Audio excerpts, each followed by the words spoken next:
Well, this came as a little bit of a shock. We actually have official PlayStation blog news on the next gen VR, PlayStation 5, PSVR2 controllers. And yeah, that's what we're going to be talking about today. We're going to jump right into it. First of all, the design, it looks pretty nice. They look remarkably similar to what has kind of been conforming to the standard of the Oculus touch controllers. It's pretty much what this looks like, with some a little bit of Knuckles flavor thrown in between to presumably help with the tracking. Either way, these are a massive improvement over the original PlayStation VR controllers, which were just PlayStation Move controllers borrowed and moved into VR.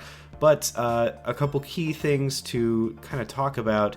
There is now a grip button, which we should be used to. There are now joysticks, which, yeah, that's something to remember, that you didn't really get joysticks on the original Move controllers. And there's, in general, just a conformity, like I said, to old VR. Let's talk about some of the kind of special stuff, the special sauce that is kind of setting this apart from the Oculus touch controllers. Because like the Oculus touch controllers, these do have the ability to kind of know where your fingers are, so it'll know if your fingers are resting on the buttons. That'll add to immersion. That's certainly a nice touch on the Oculus controllers. But I think the most important thing are the adaptive triggers and the haptic feedback. Now, the adaptive triggers on the DualSense, you can check out my PS5 review, are no joke. They are actually pretty cool, pretty legit. In my personal opinion, they're awesome. I love them. They really do add something to the game, and I think, especially in VR where immersion is key, this is an added layer of immersion that is actually really cool. I'm hoping they can add it to the grip button, but if it's only on the triggers, that's still better than nothing. I mean, that's really awesome.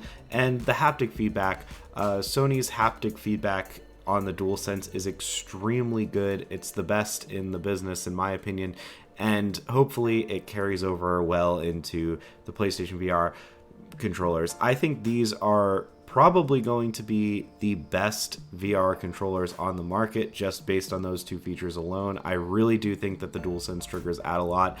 I know it sounds gimmicky, but I think for VR especially, that will be absolutely huge.